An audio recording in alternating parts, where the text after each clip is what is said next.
Advocate Masuma মিথিলার ডিজাইনে supreme court আইনজীবী সমিতির শহীদ শফিউর রহমান মিলনায়তনে ১৬ ও ১৭ ফেব্রুয়ারি দুদিনব্যাপী অনুষ্ঠিত হল হ্যাপি লয়ার্স ডে 2025 এবং ল থিম ফ্যাশন ও attire exhibition. Happy lawyers day 2025 বাংলাদেশে প্রথমবারের মতো এই উৎসবের প্রথম দিন ১৬ ফেব্রুয়ারি উদ্বোধন করেন অ্যাটর্নি জেনারেল আসাদুজ্জামান এবং উদ্বোধনী অনুষ্ঠানে শুভেচ্ছা বক্তব্য রাখেন সুপ্রিম কোর্ট আইনজীবী সমিতির সম্পাদক ভারপ্রাপ্ত ব্যারিস্টার মাহফুজুর রহমান মিলন। আজকে একটা শুভ দিন, খুব ভালো লাগছে যে মিথিলা আপু ওনার বরাবরের মতো ওনার যে এক্সিবিশন সেটা আবার এই বছরও উনি শুরু করেছেন। তো আমরা চাই এটা কন্টিনিউ হোক। আর উনি যে উদ্দেশ্য নিয়ে করেছেন ইন্টারন্যাশনাল হ্যাপি লয়ার্স ডে, সকল লয়ার্সের মঙ্গল কামনা করছি, সবাই ভালো থাকুক। আর মাসুমা মিথিলা আপাকে অনেক অনেক ধন্যবাদ। আপনার যে সাহস, আপনার যে ইচ্ছা, সেটা যেন সবসময় পূরণ হয়। আপনি যে এই যে সবাইকে নিয়ে একটা আয়োজন করছেন, আপনি একজন নারী উদ্যোক্তা, আপনার যত মনের বাসনা আছে আপনার সকল মনের বাসনা পূর্ণ হোক এই আশা ব্যক্ত করে আমি আপনার মঙ্গল কামনা করছি, আপনার প্রতিষ্ঠানের মঙ্গল কামনা করছি। প্রথমবারের মতো হ্যাপি লয়ার্স ডে 2025 শুভেচ্ছা বিনিময় হয় এবং শুরু হয় দুদিন ব্যাপী অ্যাটায়ার এক্সিবিশন। ব্যতিক্রমধর্মী এই প্রদর্শনীতে কুশন, পর্দা, ফটো ফ্রেম, আবায়া, শাড়ি, টপস, কুর্তি, পাঞ্জাবি এবং মূল পোশাকে সুপ্রিম কোর্টের আলোচিত কিছু রায়কে ও সিম্বলকে ডিজাইন করে নান্দনিকতার সাথে ফুটিয়ে তুলেছেন অ্যাডভোকেট মাসুমা মিথিলা। ১৭ ফেব্রুয়ারি অনুষ্ঠানের দ্বিতীয় পর্বে অনুষ্ঠিত হয় সুপ্রিম কোর্টের আইনজীবীদের ব্যতিক্রমধর্মী ফ্যাশন শো। প্রদর্শনীর দ্বিতীয় দিনের অনুষ্ঠানে স্বাগত বক্তব্য রাখেন কোম্পানি আইন বিশেষজ্ঞ সিনিয়র আইনজীবী AKM বদরুদ্দোজা, অ্যাডভোকেট গাজী মোহাম্মদ নিয়ামত হোসেন, জাস্টিস নাসরিন আক্তার। লয়ার জাজরা সারাদিনই কোর্টে কালো কোট এবং গাউন পরে ব্যস্ত থাকেন। আসলে বলা হয় যে সৃষ্টিশীলতা লয়ারদের মধ্যে কম থাকে। জাজমেন্টে দেখা যায় যে শুধু ফ্যাক্টস এবং লিগ্যাল পয়েন্টগুলো থাকে, যদিও ইংলিশ জাজমেন্টগুলোতে কিছু কিছু কবিতা থাকে শেক্সপিয়ার থেকে কোট করা। আমাদের দেশে সেই সংস্কৃতি সেভাবে গড়ে ওঠেনি। তো এর বাইরে যে আরেকটা জগৎ আছে এবং সেই জগৎটা হলো কোর্টের পরিসরকে, কোর্টের বিভিন্ন ভাবনাকে, কোর্টের জাজমেন্টকে কেন্দ্র করে পোশাক প্রদর্শনী। এটা অত্যন্ত আমার কাছে মনে হচ্ছে বাস্তবসম্মত এবং এই যে ধারাবাহিকতা সেটা অব্যাহত থাকবে বলে আশা করি এবং এটা অত্যন্ত সৃষ্টিশীল কাজ। অনেক শুভেচ্ছা আমাদের মিতার গল্পের জন্য এবং এই অনুষ্ঠান গতকাল থেকে শুরু হয়েছে আজকে পর্যন্ত আমরা এটা ফলপ্রসূভাবে সাফল্য কামনা করছি। আমাদের সবার থেকে মিতার জন্য অনেক দোয়া। আমরা গর্বিত নারী হয়ে জন্ম নেওয়ার জন্য এবং আমরা গর্বিত দেশের মানুষের জন্য অংশগ্রহণ করছি আমরা বিচার বিভাগের মাধ্যমে, বিচার কার্যের মাধ্যমে। সো অনেক দোয়া সবার জন্য। আমি খুবই হ্যাপি যে আজকে আমার আর একটা বোন এত ইনোভেটিভ আইডিয়া নিয়ে এখানে আসছে এবং সারা বাংলাদেশকে রিপ্রেজেন্ট করবে ইনশাল্লাহ। সাউথ এশিয়ান এবং ওয়ার্ল্ড ওয়াইড এরকম ইনোভেটিভ আইডিয়া এখনো কেউ আনতে পারেনি। অসংখ্য ধন্যবাদ মিথিলাকে এরকম একটা আইডিয়া নিয়ে আসার জন্য। নিপীড়িত মানুষ এবং আমি দেখেছি ভায়োলেন্স এগেইনস্ট উমেনের উপর আছে, জাজমেন্ট আছে, আমাদের মাননীয় অ্যাটর্নি জেনারেল একটা অত্যন্ত প্রসিদ্ধ এবং সবাই আমরা তার ফ্যান মাধবীর যে উপখ্যান সেটাও নিয়ে আসছে। বিভিন্ন জায়গায় দেখতে পাচ্ছি যে আমাদের বার বেঞ্চের যে ল্যাঙ্গুয়েজ, যে কমিউনিকেশন সেগুলা নিয়েও এখানে আছে। আমি অত্যন্ত মুগ্ধ। উনি তার এই ক্ষুদ্র প্রয়াসের মাধ্যমে বিশেষ করে নারীদেরকে তাদের অধিকার সম্পর্কে সচেতন করার জন্য একটা ক্রিয়েটিভ মাধ্যম উনি বেছে নিয়েছেন এবং এই অ্যাটায়ার ফ্যাশনের মাধ্যমে এটা হয়তো প্রতিফলিত হবে এবং বিশেষ করে নারীরা তাদের অধিকার সম্পর্কে আরও সচেতন হবে এবং তার প্রতিকারগুলো কিন্তু উনি প্রকাশ করছেন এই এক্সিবিশনের মাধ্যমে। খুব ভালো লাগছে কারণ মানুষের যে ব্যক্তিত্বর প্রকাশে পোশাক খুবই গুরুত্বপূর্ণ। আমার খুবই ভালো লাগছে, বিভিন্ন রায়ের সংক্ষিপ্ত রূপ দিচ্ছে এই যে এখানে একটা হিউম্যান রাইটসের উপর আসছে, এটা তো ড্রেস মানুষকে প্রকাশ করে। এখানে দেখা যাচ্ছে যে ড্রেসের সক্ষমতা আরও বেশি। ড্রেস চাইলে তার পেশাকেও প্রকাশ করতে পারে, ড্রেস চাইলে তার পেশার আত্মবাক্যগুলোকে, মূলমন্ত্রগুলোকে প্রকাশ করতে পারে। আর ড্রেস হচ্ছে একটা একটা একটা সভ্যতার প্রতীক, একটা পরিপাটি জীবনের প্রতীক। মানুষ যে একটা অন্যান্য প্রাণীর চেয়ে আলাদা, এটা বোঝানোর জন্য পোশাক খুবই গুরুত্বপূর্ণ। আইন পেশায় যারা আছে তাদের তো আলাদা ড্রেসই আছে। এটা খুব বড় উদ্যোগ, আমি সাফল্য কামনা করি। প্রধান অতিথি হিসেবে উপস্থিত থেকে সমাপনী কেক কাটেন বিচারপতি খিজির আহমেদ চৌধুরী। তারপর আইনজীবীদের মনোমুগ্ধকর ফ্যাশন শো উপভোগ করেন উপস্থিত অতিথিবৃন্দ। কোনো প্রফেশনাল মডেল নন, তবুও র্যাম্পে হেঁটেছেন সুপ্রিম কোর্টের আইনজীবীরা। এ যেন কল্পনারও বাইরে।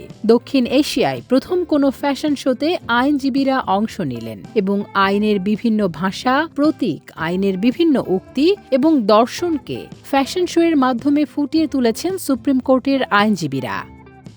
পেশায় আইনজীবী, সাদাকালো পোশাকে ছকে বাঁধা জীবনে খানিকটা বিনোদন খুঁজে পেলেন অ্যাডভোকেট মিথিলার এই ভিন্নধর্মী আয়োজনে। আমি বরাবরের ন্যায় এইবারও সমস্ত আইনজীবীদের আসলে এক জায়গায় করবার একটা প্রয়াস আমার।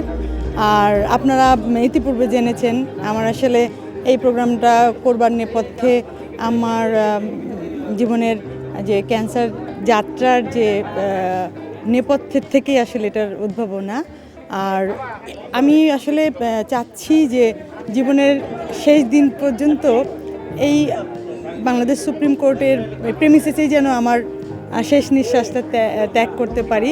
সেই জন্যে আমি আমার এই প্রাণের যে জায়গাটা আমার সমস্ত আইনজীবী ভাই বোনদের সাথে ডে বাই ডে যেভাবে আমি সম্প্রীতি, ভালোবাসার সুবাসটা আমি ছড়িয়ে দিতে পারি আমার কাজের মধ্য দিয়ে।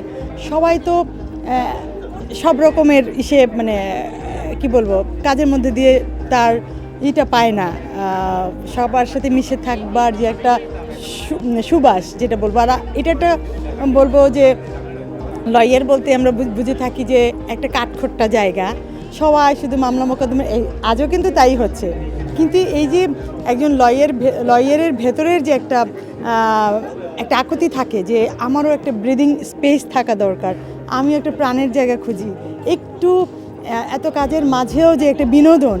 অ্যাকচুয়ালি এই দুইটা দিন আমাদের অংশগ্রহণে আমাদের বিনোদনটাকে মাথায় রেখে এই প্রোগ্রামটা করা। আর প্রতি বছর ইন্টারন্যাশনাল লয়ার্স ডে সেলিব্রেশন হয়, তো বাংলাদেশে আমরা এখন পর্যন্ত এটা মানে করিনি। এইবারই আমি আমার উদ্যোগে ডাক দিয়েছি আমাদের সকল আইনজীবী ভাই বোনদেরকে একত্র করবার জন্য। আজকে এই জন্য ছিল লয়ার্স ডে, আমরা সেলিব্রেট করলাম আমাদের বাংলাদেশের আইনের জগতে, মানে বাংলাদেশ সুপ্রিম কোর্টের এবং বাংলাদেশের প্রধান আইন কর্মকর্তা আমাদের অ্যাটর্নি জেনারেল মহোদয় আজকের প্রোগ্রামের উদ্বোধন করলেন এবং হ্যাপি লয়ার্স ডে উনি উদ্বোধন করলেন আমাদের আইনজীবী ভাই বোনদের নিয়ে। আমি আশাবাদী আমাদের সকল ভাই বোনরা এই প্রোগ্রামটা আনন্দ করবেন। আর এবারও পোশাকের ফেব্রিক্সে, পোশাকের মোটিফে আমি বিভিন্ন ধরনের নতুনত্ব আনয়ন করবার চেষ্টা করেছি। সবচেয়ে মজার ব্যাপার ছিল যে 7 ফেব্রুয়ারি থেকে 14 ফেব্রুয়ারি পর্যন্ত আমাদের মাননীয় অ্যাটর্নি জেনারেল মহোদয় ওনার মাধবী বলে একটা লেখনী আছে, তো আমি মাধবী উপাখ্যান বলে 176, 177, 178 পর্বের এই 3 দিনের পর্বটাকে নিয়ে একটা শাড়ির ডিজাইন করেছি। প্রতি বছরই তো একটা জাজমেন্টের উপরে আমি কাজ করে থাকি। এই বছর একটা জাজমেন্ট থাকছে, সেটা হলো গিয়ে সেক্সুয়াল হ্যারাসমেন্টের উপরে। আর সামনে নারী দিবসটাকে কেন্দ্র করে একটু কালারফুল, এবারে মানে সাদা কালার বাইরে একটু কালারফুল কিছু করবার চেষ্টা করেছি। আমাদের সকল ভাই বোনরা এটা পছন্দ করছেন। উদ্যোগটা খুবই ভালো এবং গত ইয়েতে ছিলাম আমরা, এখনও আছি এবং সামনেও এরকম অনুষ্ঠান পালন করবে, তার জন্য আমরা তাকে উৎসাহ দিয়েছি এবং আর উৎসাহ দিয়ে যাব। আসলে এই যে ল থিম নিয়ে যে আপুরা কাজ করছে, এটা প্রতি বছরের মতো এটা একটা কন্টিনিউশন। এইবারও আপুরা উদ্যোগ নিয়েছে, আমি আপুদেরকে ধন্যবাদ জানাতে চাই। কারণ এই যে ল থিমের উপরে আমরা অ্যাজ ইউজুয়ালি যেটা মনে করতাম যে লয়াররা মনে হয় ফ্যাশন সচেতন না, আমরা ফ্যাশন নিয়ে তেমন একটা চিন্তাভাবনা করি না, আসলে ব্যাপারটা সেরকম না। আপুদের এই প্রোগ্রামের মাধ্যমে এইটাই মেসেজটা দিতে চাচ্ছে যে না লয়ারও ফ্যাশন করতে পারে। আমাদের আইনজীবীদের মধ্যে একমাত্র এই মিথিলা আপু যে উদ্যোগটা নিয়ে আসছেন এবং উনি ফ্যাশন উদ্যোক্তা। আমাদের আইনজীবীদের মধ্যে শুধু খালি ওকালতি দিয়ে ব্যস্ত থাকেন না, ভিন্ন ধর্মী একটা চিন্তা চেতনা নিয়ে ওই মিথিলা আপু আজকে 3-4 বছর যাবৎ এই আয়োজনটা করে থাকেন এবং এই আয়োজনের মাধ্যমে আমরা যেটা বুঝতে পারছি যে আইনজীবীরা আসলে ফ্যাশনের দিকেও তাদের আগ্রহ আছে এবং এই মিথিলা আপুর মাধ্যমে সবাই এটা উপভোগ করতে পারছেন এবং এই সুযোগটা নিতে পারছেন এবং মিথিলা আপুকে এই আমাদের এই উপস্থিতির মাধ্যমে আমাদের এই কেনাকাটার মাধ্যমে তাকেও আমরা করতেছি, উৎসাহিত করতেছি। আপা একজন আইনজীবী, আমরাও আইনজীবী। ল থিম নিয়ে যে প্রোগ্রামটা উনি করেছেন আমরা আসলে অ্যাপ্রিসিয়েট করার মতো, যে বাংলাদেশের বাইরে বিশ্বে কোথাও মনে হয় এই ধরনের একটা প্রফেশন নিয়ে থিম নিয়ে আমার দেখা মতে এরকম প্রোগ্রাম হয়নি। আপা এটাকে আগ্রহ নিয়ে করেছে এবং আমরা লয়াররা যে এটার উপর পার্টিসিপেট করতে পারছি বা ক্যারি করতে পারছি, এটা আমরা বিশ্বের কোনো দেশে গেলেও দেখা যাবে যে এই শাড়িটা আমরা পরে এটা শো করছি। তো এটার জন্য আপা অবশ্যই বিশেষ ধন্যবাদ পাওয়ার যোগ্য। আপা আরও উত্তরোত্তর এই প্রোগ্রামটাকে আরও করে যাক, আমরাও এটাতে থাকতে পারি। এটা লয়ারদের একটা মনে করেন মিলন মেলার মতোই। আপা লয়ারদের নিয়ে বিভিন্ন ড্রেস, মেয়েদের জন্য শাড়ি, ছেলেদের জন্য ফতুয়া, শার্ট, পাঞ্জাবি, এটা খুবই ভালো মানের কাপড় এবং আমরা খুবই পড়তে স্বাচ্ছন্দ্য বোধ করি। খুবই ভালো, সবাই আমরা এনজয় করি। এখানে আমরা যারা প্রফেশনাল আছি সবাই এনজয় করি। আপার সুস্বাস্থ্য এবং মঙ্গল কামনা করি। আজকে ল থিম ফ্যাশন অ্যান্ড এটায়ার শো থেকে আমরা আইনজীবীরা সবাই সমবেত হয়েছি। এটা মিথিলার 3য় প্রোগ্রাম। আমি একজন আইনজীবী, বাংলাদেশ সুপ্রিম কোর্ট আপিল বিভাগের।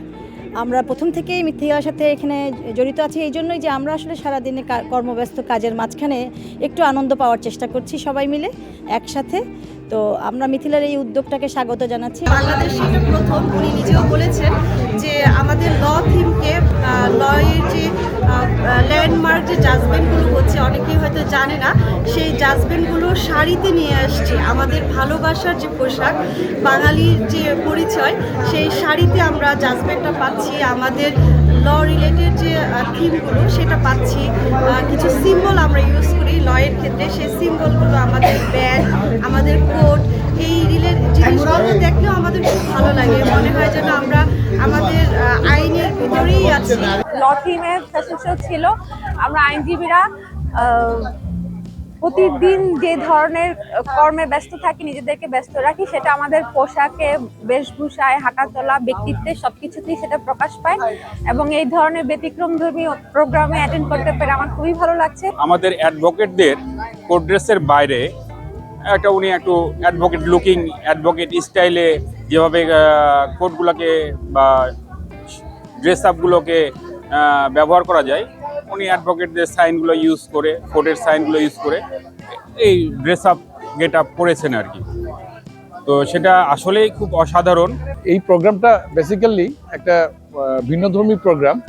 এটা আমরা যারা আইনের চর্চা করি এবং যারা আইন নিয়ে কাজ করি তাদের আসলে বিনোদনই কোনো কিছু নেই এবং আইন মানুষের শুধুমাত্র একটা ল সাপোর্ট, লিগ্যাল সাপোর্ট দেওয়া ছাড়া আমরা মনে করি যে আমাদের অন্য কিছু করার নাই। কিন্তু এই প্রফেশনে থেকেও যে সমাজের জন্য, নিপীড়িত মানুষের জন্য এবং মানুষকে যে অ্যাওয়ারনেস করার জন্য যে কাজ করা যায়, এই অনুষ্ঠানটা এবং এই প্রোগ্রামটা তার একটা উৎকৃষ্ট উদাহরণ। একটি মাধবী উপাখ্যান, স্টপ সেক্সুয়াল হ্যারাসমেন্ট বিএলডি, নারী দিবসের colour theme, end violence against women, sue you soon, born to argue, judicial theme সহ প্রায় 27টি আইনের কনসেপ্ট নিয়ে পোশাকগুলো ডিজাইন করেছেন অ্যাডভোকেট মাসুমা মিথিলা। সুপ্রিম কোর্টের আইনজীবী, নারী উদ্যোক্তা ও সংগঠক ও ঐক্য ফাউন্ডেশনের head of legal desk, cancer survivor Masuma Mithila গত 19 বছর ধরে আইন পেশায় যুক্ত আছেন।